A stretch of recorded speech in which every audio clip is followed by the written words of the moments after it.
My fiance cheated on me on our wedding day, but my mom says boys will be boys. My fiance and I have been together for 4 years. Today was supposed to be our wedding day, and as I went to go call for him to take pictures, I found him passionately kissing another woman. He didn't notice me at first. He only noticed when I dropped my bouquet of flowers. He quickly pushed the woman off, and started blurting out all sorts of excuses to me. Tears were already forming in my eyes by this point, as I asked him why he did this. He told me that last week he just felt a little bit lonely due to me being busy with work, and that he met this woman at a club, and she gave him affection and comfort during the times I couldn't. I couldn't even get a word in. He kept begging me not to leave him, and saying that although he cheated, he still loved me and that I should forgive him if I truly loved him. This whole time, he had never once said he was sorry and was just trying to sweet-talk me. We got into an argument, where he just continued begging me not to leave him and to not cancel the wedding so that he wouldn't be embarrassed in front of his whole family and friends. This infuriated me, as he was still thinking about himself despite what he had done. I just left him there begging, literally on his knees, as his mistress watched the whole thing unfold. I went to my mother, where I told her about what had happened and that I will be canceling the wedding. She thought I was being too rash about this decision, saying that boys will be boys. I was appalled by her response. I understand that she forgave my father after his affair, but I wasn't about to repeat the generationally tradition of excusing men's behavior. After some back and forth, my mom said that even though she thinks I'm throwing away my life and future family, she'll respect that it's my choice. She went out to the guests and let everyone know there would be no wedding. My newly ex-fiancé then ran out after her, telling everyone that it was a cruel joke, that the wedding was going ahead. I stood there in shock, unsure what to do. I had to run out and confirm there would be no wedding and publicly expose our business to all our friends and family. I was mortified.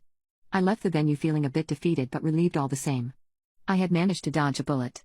My ex spammed my phone with texts, calls, and even resorted to trying to tag me in posts to get my attention. I blocked him and decided to lay low at my friend's house for the moment. I'm dreading retrieving my stuff from our house, as honestly he's been acting crazy. My fiancé cheated on me on our wedding day, but my mom says boys will be boys. A few days have passed since I found out my now ex was cheating on me at our wedding. I unblocked him so I could send him a text explaining that I will be coming over with my friends to collect my things.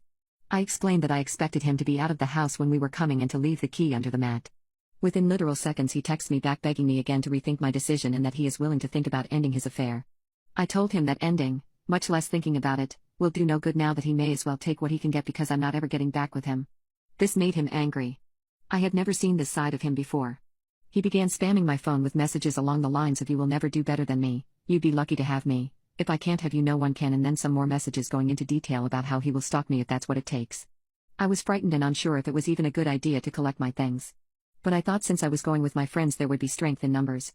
About an hour before I left I got a call off my mom. She said that my ex had reached out to her to convince me that I was being ridiculous and that I should take him back. My mom then says that she agrees with him. I was lost for words. My own mother thinks all I deserve is this cheater. My mother has always loved him dearly and seen her as a son of sorts. Him and her sharing religious views aided this a lot, and she has taken his side in arguments before. When my mother told me I should take him back, I broke down and told her everything he had been saying to me. Sadly but unsurprisingly, she called me and stood up for him, saying that he's trying to protect what is rightfully his. I couldn't believe it and I just hung up the phone.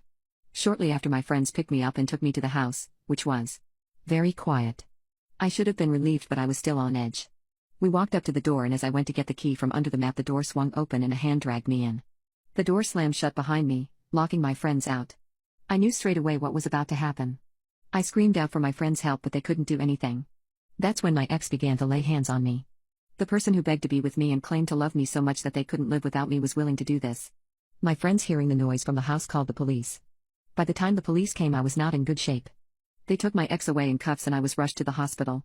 My mom came to visit me and apologized for everything. I told her that I was unable to forgive someone that enabled such a thing to happen. If she had supported and protected me throughout, that maybe none of this would have happened in the first place. I told her I needed space and she respected that. I do want to mend our relationship, but I fear that her boys will be boys mentality won't ever change.